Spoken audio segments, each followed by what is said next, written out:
খালাকাল ইনসানা মিন সলসালিন কাল ফাখখার, সৃষ্টি করেছেন আল্লাহ তাআলা মানুষকে মিন সলসালিন, শুকনো মাটি থেকে, খনখনে ঝনঝনে মাটি থেকে, কাল ফাখখার, যেমন কুমারের শুকনো মাটি। কুমার যারা আর্দেন ওয়ার ক্রোকাইজ মানে মাটির তৈজসপত্র যারা বানায়, তারা যেমন একটা হাঁড়ি পাতিল বানাইয়া খুব রকমের শুকাইয়া তারপর আকার খনখনে বানাইয়া তারপর পোড়ায়। এই সলসল হলো এরকম খনখনে শুকনো মাটি। তো মানুষ সৃষ্টি করার মাটিটা তিনটা বিবরণ কোরআনে আছে। সলসাল মিন হামাইম মাসনুন, এই যে সলসাল, এই সলসালটা নেওয়া হয় হামাইম মাসনুন থেকে। হামাইম মাসনুন হলো দুর্গন্ধময় কাদা। হামা মানে কাদা, আর মাসনুন মানে পচা পচা কাদা। তো এই পচা কাদার থেকে আপনার খনখনে মাটি। আর আরেকটা শব্দ আছে তিনের লাজিব, সেটা হলো গাড়া কাদা, প্লাস্টিক কেলে। তাহলে মাটির তিনটা অবস্থার কথা কোরআনে বলা হয়েছে। একটা হলো হামাইম মাসনুন, কালো কাদা, দুর্গন্ধময় কাদা। আর একটা হলো সলসল, খনখনে ঝনঝনে মাটি। আর একটা হচ্ছে তিনের লাজেব, গাড়া কাদা, প্লাস্টিক কেলে। যে কাদাটা যেমন রুটি বানাইলে আটা মানে চাইনা আটাকে সুন্দর করে রুটি বানালে যে হয়, ওই রকম মাটিকে বলা হয় তিনের লাজিব। এই তিনটে স্তর। অর্থাৎ আদম আলাইহিস সালামকে সৃষ্টি করার জন্য আল্লাহ যখন মাটি নিয়েছেন, তিনি নিজ হাতে নিয়েছেন অথবা ফেরেশতাদের দ্বারা নিয়েছেন, বিভিন্ন কথা আছে। নেওয়ার পরে মাটিটাকে প্রথম 40 বছর আল্লাহ তাআলা বৃষ্টি দিয়ে ভিজিয়েছেন। 40 বছর এক নাগারে বৃষ্টি পড়ে পড়ে পড়ে পড়ে এই মাটিটা একেবারে পচে গলে হামায় মাসনুন, দুর্গন্ধময় কাদায় পড়ে 40 বছর পর্যন্ত। আবার এই 40 বছর পার হওয়ার পরে সেই মাটি গেলে রৌদ্রে শুকাইছেন। শুকাইতে শুকাইতে এমন শুকাইছে যে সলসলেন কাল ফাখখার, খনখনে ঝনঝনে মাটিতে পরিণত হলে 80 বছর। এরপরে বাকি আরেক 40 বছরে ওই মাটিটাকে পৃথিবীর সব ধরনের পানি দ্বারা মেজে মেজে তাকে গাড়া কাদায় পরিণত করা হয়েছে, যার দ্বারা একটা কিছু বানানো যায়। শক্ত মাটিটা কিছু বানানো যায় না, তিনের লাজেব, এটার দ্বারাই বানানো যায়। তাহলে আদমকে সৃষ্টি করার এই মাটিটাকে 3টে স্তরে আল্লাহ তাআলা প্রস্তুত করছেন, যেটা কোরআনেই বলা আছে। একটা হলো হামাইম মাসনুন, আর একটা হলো সলসাল, আর একটা হলো তিনের লাজিব। এই 3 40 120 বছর বসে আদম আলাইহিস সালামের মাটিটাকে মন্থন করে আল্লাহ আদমকে সৃষ্টি করেছেন। অথচ এই পৃথিবী সৃষ্টি করেছেন আল্লাহ তাআলা 6 দিনে। 2 দিনে পৃথিবী, 2 দিনে পৃথিবীর মধ্যের সমস্ত নদী, সমুদ্র, পাহাড়, পর্বত, এই 4 দিন। তারপরে বাকি 2 দিনে আকাশ এবং চন্দ্র শুধু গ্রহণ, এই 6 দিনে। এত বড় বিশাল সৃষ্টিটা আল্লাহ 6 দিনে করলেন। ফি সিত্তাতি আইয়াম, এটা কোরআন শরীফে বহু আয়াতে আছে, ফি সিত্তাতি আইয়াম, 6 দিনে। কিন্তু মানুষ একটা প্রাণী, এইটাকে আল্লাহ সৃষ্টি করলেন 120 বছর বসে। তাহলে এর কারণ হলো এই মানুষকে আল্লাহ তাআলা অমর সৃষ্টি করেছেন। এই মানুষ মরবে না কোনো দিন, আর অন্য সবই ধ্বংস হবে, কিন্তু একমাত্র মানুষ, আমরা ধ্বংস হব না। আমরা শুধু মরব, মরার মানে হলো আমাদের সংযোগ বিচ্ছিন্ন করে আমাদেরকে রেখে দেওয়া হবে। এই সংযোগ বিচ্ছিন্ন করে সংরক্ষণে রাখা হবে, রাখার পরে সিঙ্গার ফুট করে আবার আমাদের সংযোগ দিয়ে দেওয়া হবে। তারপর আমরা উঠবো, ওঠার পরে হাসরের ময়দানে বিচারের সম্মুখীন হব। এই বিচারের পরে আমাদেরকে জান্নাত এবং জাহান্নামে প্রবেশ করানো হবে। ওইখানে ঢোকার পরে আর আমরা মরব না। তাহলে আল্লাহ তাআলা মানুষ সৃষ্টি করেন 120 বছরে। এর কারণ মানুষ কোনোদিন মরবে না। মানুষ হল আল্লাহ সৃষ্টির মধ্যে চিরস্থায়ী। আল্লাহ সৃষ্টি 3 ভাগ বিভক্ত: ক্ষণস্থায়ী, দীর্ঘস্থায়ী, চিরস্থায়ী। ক্ষণস্থায়ী সৃষ্টি দিলে আল্লাহ তাআলা কুন ফায়াকুন, আল্লাহ মানে হয়ে যায়, এগুলো ক্ষণস্থায়ী। দীর্ঘস্থায়ী হলো পৃথিবী। এই পৃথিবীকে আল্লাহ 6 দিন বসে সৃষ্টি করেছেন। এই পৃথিবী দীর্ঘস্থায়ী। পৃথিবীর বয়স হাজার হাজার কোটি বছর, পৃথিবীর বয়স হয়তো হয়ে গেছে। আর মানুষ হলো চিরস্থায়ী। তা আল্লাহ সৃষ্টি 3 ভাগ বিভক্ত: ক্ষণস্থায়ী, দীর্ঘস্থায়ী, চিরস্থায়ী। কিন্তু আমরা মানুষ কিন্তু চিরস্থায়ী, এটা বুঝতে হবে। এখন এই চিরস্থায়ী জীবনে যদি আমরা হেরে যাই, এর সেইতে পরাজয় পৃথিবীতে আর কিছু থাকবে না। দুনিয়াতে হেরে গেলে আপনার শত্রুতাতে ধরা পড়লে, আপনি সারেন্ডার করলে আপনাকে মেরে ফেলবে বা যা কিছু করবে, এখানে একটা সমাপ্তি হয়ে যাবে। কিন্তু ওইখানে হেরে গেলে কোনো সমাপ্তি নাই, দোজখে ঢুকাবে আর বের হওয়ার কোনো খবর নাই। হাজার হাজার কোটি বছর, কত কোটি বছর আল্লাহ জানে। আকাশ পৃথিবী আল্লাহ তাআলা 6 দিনে সৃষ্টি করেছেন। এই জন্য অনেকে বলে যে এটা 6 দিন মানে 6টা কাল। তা আমি এটা সমর্থন করি না। তারা রেফারেন্স দিয়েছে বড় আলোচকদের, যে তারা বলছে 6টা কালে, কিন্তু এটা হবে না। আল্লাহ যেটা বলছে ওইটাই 6 দিন। তার কারণ আল্লাহ বলছেন সাওয়া আল্লাহ সাইলিন, যে আমি 6 দিনের সৃষ্টি করছি কেন? প্রশ্নকারীদেরকে একটা যথাযথ উত্তর দেওয়ার জন্য। প্রশ্নকারীরা যদি জিজ্ঞাসা করে আকাশ পৃথিবী কয়দিনে সৃষ্টি করছে, আপনি বলবেন 6 দিনে। আর যদি আপনি বলেন 6টা কাল, তাহলে আপনি বলেন আপনি কি বুঝেছেন, না আপনি বুঝাবেন কি বলেন। কাল বললে আপনি কি বুঝেছেন? কাল কাকে বলে? শতাব্দী না হাজার বছর না লক্ষ বছর? কালের কি ব্যাখ্যা আপনার কাছে আছে? হ্যাঁ, ওই অন্য ধর্মাবলম্বীদের বইতে আছে যে কাল হলো 4টা, সত্য, ত্রেতা, দাপর, কলি। এটা তো কোনো কোরআন হাদিসের কথা না। এরকম তারা 4টা কালকে ভাগ করছে। কাল কি? তো কালের কোনো ব্যাখ্যা আমাদের কাছে নাই।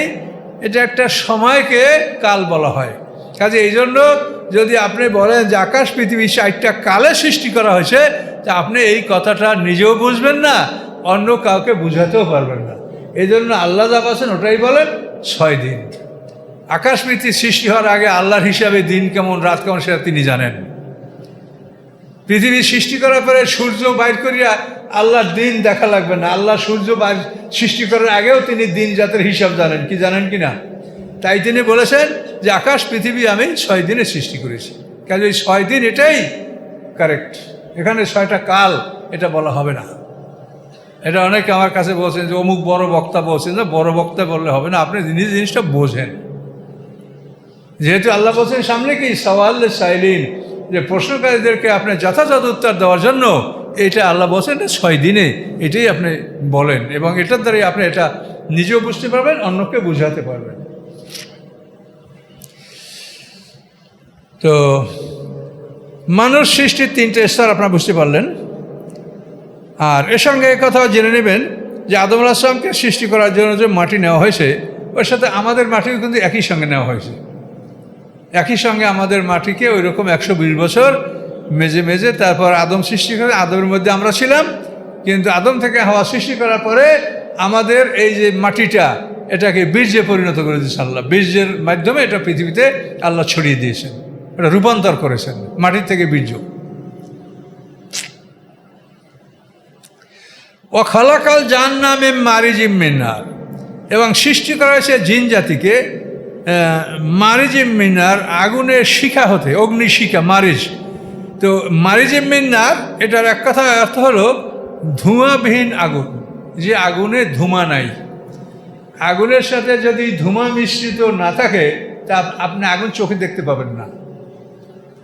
দেখবেন যে বাড়িঘর পুড়ে শেষ হয়ে যাচ্ছে, ওই বাড়িঘর জ্বললে সে আগুন দেখবেন, কিন্তু কোন আগুনে বাড়িটা পড়লো এটা আপনি ওই আগুনটা, অরিজিনাল আগুনটা আপনি দেখতে পাবেন না।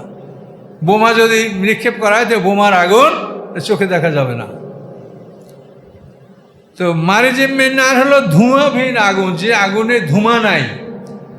দেখেন আপনারা যে স্টোভ বা হ্যাসাক এসব লাইটের ব্যবহার তো এখন আর নাই। তো এগুলিতে কেরোসিন দিয়ে যখন আপনি ধরান মেন্টেল, তখন কিন্তু বড় আগুন দেখায়, এত বড়, খুব বড় আগুন, কিন্তু আলো হয় না। এরপরে যখন আস্তে আস্তে গরম হয়, আপনি পাম্প দেন, তখন আস্তে আস্তে ছোটো আলো হয়, একটুখানি বাল্ব জ্বলে, তখন অনেকখানি আলোকিত হয়ে গেছে। কিন্তু আগে আগুনটা খুব বড় দেখেছেন, কিন্তু আলোকিত হয় না। তো ওই আগুনে ধোঁয়া ছিল, এই জন্য আপনি ওটাকে বড় দেখেছেন। আর যখন আস্তে আস্তে ধোঁয়া কমে গেছে, তখন আগুনটাকে আপনি ছোট দেখছেন। আগুনটা কিন্তু বড়ই আছে, কিন্তু ধোঁয়া নাই বলে ওটাকে ছোট মনে হয়। একটা স্টোভে ওরা পরাটা ভাসতেছে, আপনি দেখেন যে একটু আগুন জ্বলছে, কিন্তু ওর 4-5 ইঞ্চি দূরে একটা কাগজ ধরেন, দেখবেন জ্বলে উঠবে। আগুনটা কিন্তু আরও দূরে আসে, কিন্তু ধোঁয়া না থাকার কারণে আগুনটা ছোট দেখা যায়। তো এই জন্য বলেন অল জান্না খালাকনাহু মিন মারিজিম মিনার, জিন জাতিকে আমি সৃষ্টি করেছি শিখা থেকে, আগুনের। অর্থাৎ ধোঁয়াবিহীন আগুন দ্বারা তাদেরকে সৃষ্টি করা হয়েছে, এবং এই ধোঁয়াবিহীন আগুন দ্বারা সৃষ্টি করার কারণে তাদেরকে আমরা দেখতে পাই না, যেহেতু ওই আগুন দেখা যায় না, আর ওই আগুন দ্বারা তারা সৃষ্টি, এই জন্য জিন জাতিকে আমরা দেখতে পাই না, তারা ধোঁয়াবিহীন আগুন দ্বারা সৃষ্টি। ভাবে এই আলা এ রব্বিকুমা তুকাজ্জিবান, অতঃপর হে জিন ও ইনসান, তোমরা আল্লাহর কোন নেয়ামতকে অস্বীকার করবে বলো? এই যে আল্লাহ তাআলা নেয়ামতগুলির কথা, তার ক্ষমতার কথা বর্ণনা করছেন, এর মধ্যে কোনটাকে তোমরা অস্বীকার করবে বলো? রব্বুল মাশরিকাইন ওয়া রব্বুল মাগরিবাইন, তিনি দুইটা উদয়স্থলের মালিক এবং তিনি দুইটা অস্তস্থলের মালিক। উদয় হয় দুই জায়গার থেকে। আমরা যারা এই মহাদেশে বসবাস করি, আমাদের উদয়স্থল হলো পূর্ব দিকে, জাপানের পরে প্রশান্ত মহাসাগর। আমরা দেখব ওখান থেকে আমরা দেখি নদীর মধ্যে চাঁদ বের হয়ে গেছে, নদীর মধ্যে সূর্য বের হয়ে গেছে, আমরা এখান থেকে দেখতে পাবো, এলে একটা উদয়স্থল। আবার আমরা দেখি যে এই চন্দ্র সূর্য এখানে যেতে পশ্চিমে আটলান্টিক মহাসাগরের ওখানে গিয়ে এরা মাটির মধ্যে, মানে পানির মধ্যে চলে যাচ্ছে। তাহলে আমাদের উদয়স্থল হলো প্রশান্ত মহাসাগর, জাপানে, এখানে আমাদের সূর্য উদয় হয়। আচ্ছা, আবার আমেরিকা দেখে যে আটলান্টিক মহাসাগর থেকে সূর্য উদয় হয়। আমরা যখন সূর্য ডুবতে দেখি তখন দেখে ওরা সূর্য উঠছে। তাহলে এই দুইটা মাসে, অর্থাৎ সূর্য প্রশান্ত মহাসাগরে উদয় হয়, আবার আটলান্টিক মহাসাগরেও সূর্য উদয় হয়। আবার শুধু অস্ত্রস্থল দুইটা, আমরা দেখি সূর্য আটলান্টিক মহাসাগরে ডোবে, আর আমেরিকা দেখে তাদের পশ্চিমে প্রশান্ত মহাসাগরে সূর্য ডোবে। তাহলে উদয়স্থল দুইটা, অস্তস্থল দুইটা। কি বুঝতে পারলেন? এটার নাম হলো রব্বুল মাশরিকাইনে ও রব্বুল মাগরিবাইন। আল্লাহ তাআলা দুইটা উদয়স্থলের মালিক, দুইটা অস্তস্থলের মালিক। কি বুঝতে পারছেন কি না? এটা গোটা পৃথিবীর ভূগোল সম্বন্ধে আপনাকে ধারণা থাকতে হবে। আপনি জাপান থেকে দেখবেন যে আমরা এই মহাদেশের মানুষ সূর্য উঠতেছে, আবার এই সূর্যটা আমরা ডুবতে দেখি আটলান্টিক মহাসাগরে। আটলান্টিক মহাসাগরের ওপারে হলো আমেরিকা। আমরা যখন আটলান্টিক মহাসাগরে সূর্য ডুবতে দেখি, তখন আমেরিকা দেখে তাদের ভোরের সূর্য ওঠে। তাহলে মাসিক দুইটা হলো, ওখানে জাপানের পূর্বে প্রশান্ত মহাসাগরে সূর্য উঠলো, আবার এদিকে আটলান্টিক মহাসাগরে আমেরিকা দেখলো সূর্য উঠলো, দুইটা মাসিক। আবার মাগরিব অস্ত, সূর্যটা আমরা দেখলাম আটলান্টিক মহাসাগরে অস্ত যায়, আর আমেরিকা দেখে ওখান থেকে তাদের পশ্চিমে প্রশান্ত মহাসাগর, সেখানে সূর্য ডোবে। তাহলে দুইটা উদয়স্থল, দুইটা অস্তস্থল, এর মালিক আল্লাহ রাব্বুল আলামিন। তবে এই আলা রব্বিকুমা তুকাজ্জিবান, অতএব রবের কোন নিয়ামত হে জিন ও ইনসান তোমরা অস্বীকার করবে? মারাজাল বাহরাইন, তিনি চালু করে দিয়েছেন।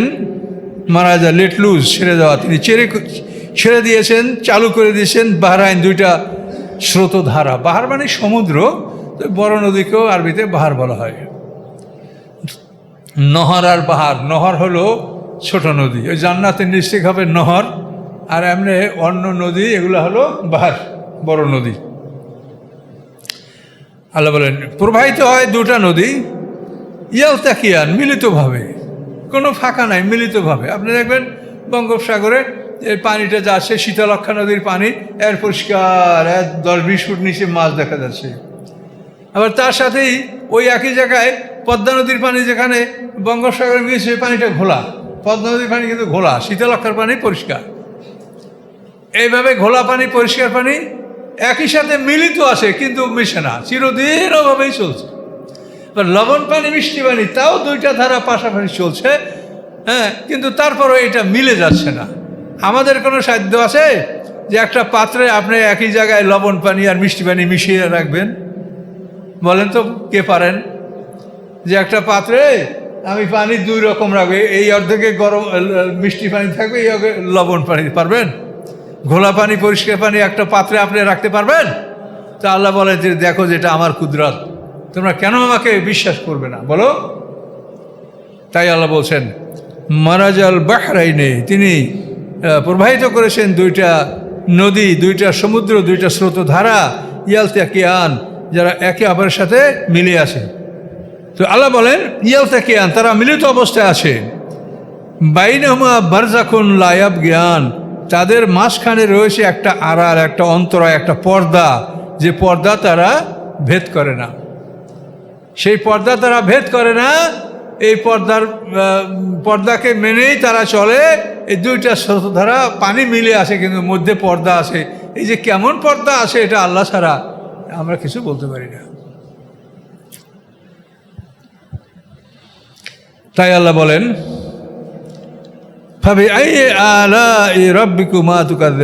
অতবার আল্লাহর কোন নেয়ামতকে হে জিন ও ইনসান তোমরা অস্বীকার করবে বলো?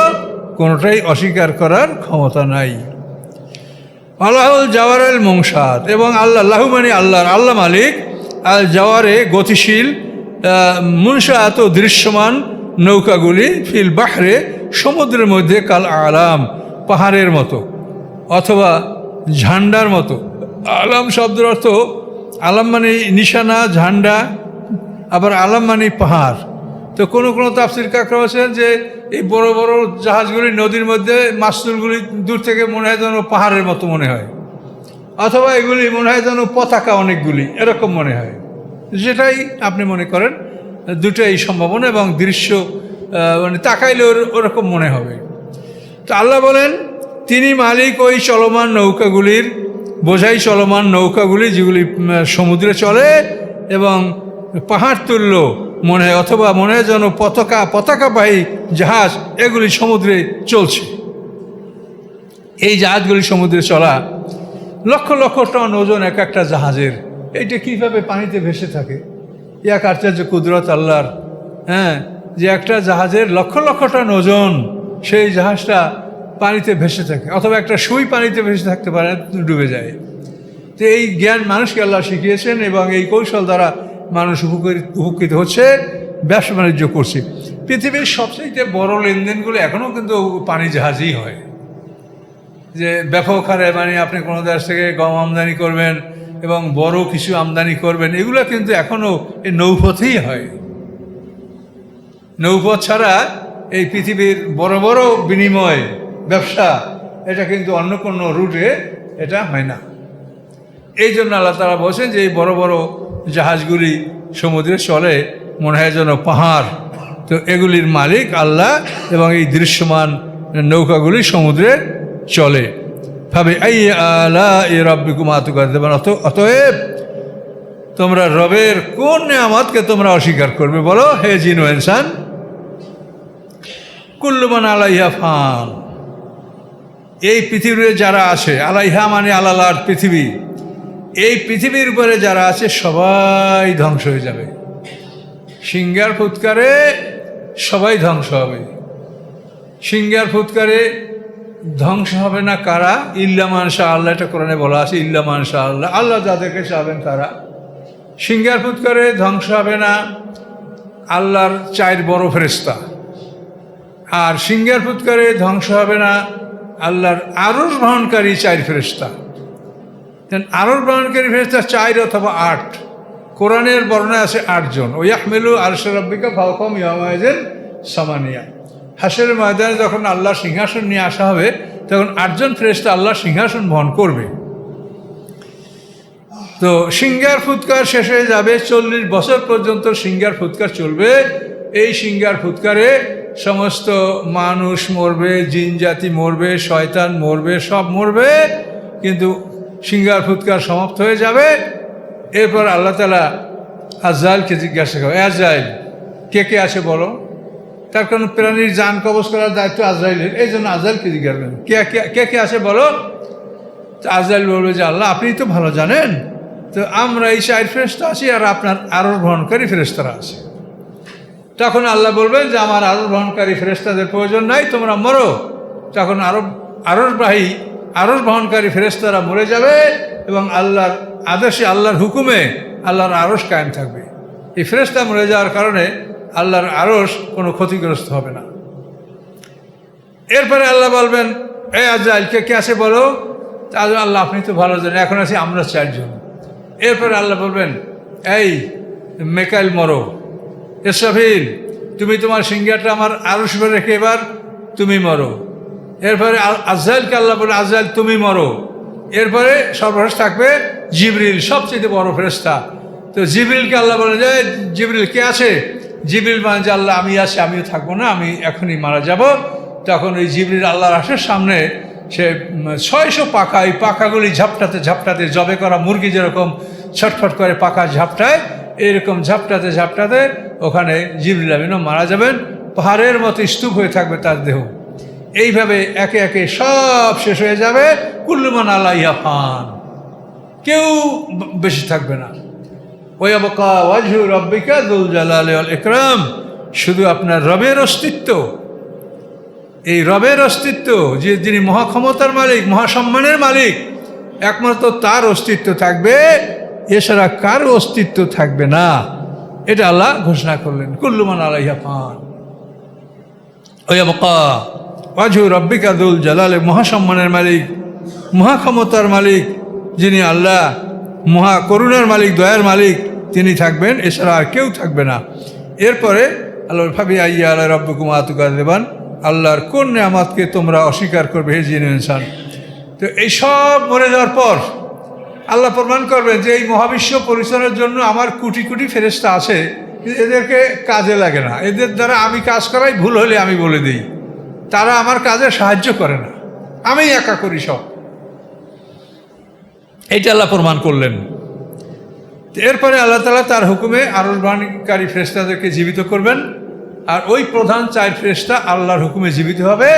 তারা সিংহের ফুৎ করে না, আল্লাহর হুকুমে মরবে এরা, আর আল্লাহর হুকুমে এরা জীবিত হবে। এটা হলো ব্যতিক্রম। ইল্লা মান শাআ আল্লাহ, অন্য আয়াতে আসে যে সিংহের ফুৎ করে সবাই বেহুশ হবে, মরবে, কিন্তু আল্লাহ যাদেরকে চান তারা মরবে না, তারা আল্লাহর হুকুমেই তাদের এই মরণ এবং জীবন এটা আল্লাহর হুকুমে হবে।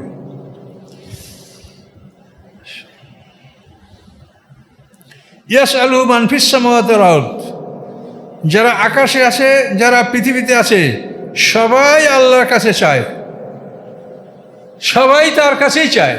ইয়াসআলু মান ফিস সামাওয়াতি ওয়াল আরদ, আকাশে যত ফেরেশতারা আছে, জমিনে যারা আছে, যত প্রাণী, যত কিছু, সবাই আল্লাহর কাছে চায়।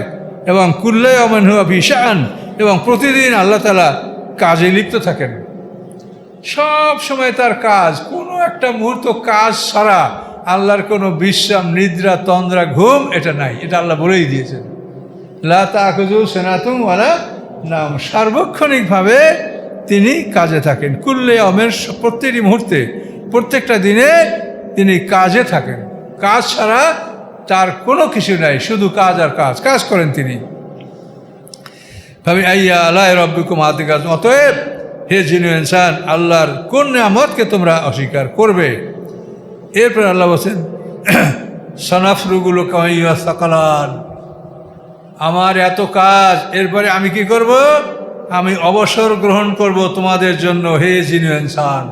অর্থাৎ তোমাদের বিচার যখন আমি করব, তা আমার অন্য অন্য যত জগতের ফাংশন আছে ওটাকে আমি অফ করে রাখি, তারপর তোমাদের কাজটা করব। এটা গুরুত্ব বোঝানোর জন্য এটা আল্লাহ বলছেন। এটা না করলেও পারেন, সমস্ত চালু রেখেও আল্লাহ বিচার করতে পারতেন, কিন্তু আমাদের বিষয়টা যে খুব গুরুত্বপূর্ণ এইটা বোঝাবার জন্য আল্লাহ বলছেন যে আমি সর্বদাই কাজে থাকি, কিন্তু সানাফরুগু লাকুম আইয়ুহা সাকালান, হে জিন ও ইনসান, তোমাদের জন্য আমি অবকাশ নিব, অবসর গ্রহণ করব, যে তোমাদের বিচারটা আমি সঠিকভাবে করব। এই জন্য আমি পৃথিবীর অন্য, পৃথিবী তো না, মহাবিশ্ব, আল্লাহ তাআলা যে প্যারালাল ইউনিভার্স, এই সমসাময়িক বিশ্ব যে আল্লাহর আরও আছে, কোটি কোটি জগৎ আল্লাহর আছে, এগুলির ফাংশনকে আল্লাহ বন্ধ রেখে তারপর আল্লাহ আমাদের হিসাবের দিকে মনোযোগ দিবেন। এর দ্বারা হিসাবের বিষয়টা খুব গুরুত্ব, এইটা গুরুত্ব আল্লাহ বুঝাবার জন্য আল্লাহ এই কথাটা বলছেন যে আমি অবসর নিয়ে তারপর তোমাদের জিন ও ইনসান, তোমাদের হিসাবটা আমি দেখব। ফাবি আইয়া আলাই রব্বিকুম আতুকাযিবান, হে জিন ও ইনসান, তোমরা আল্লাহর কোন নেয়ামতকে তোমরা অস্বীকার করবে? বলো, কোন নেয়ামত অস্বীকার করার ক্ষমতা আমাদের নাই। আমরা 32 নম্বর আয়াত চলে আসি ইনশাআল্লাহ।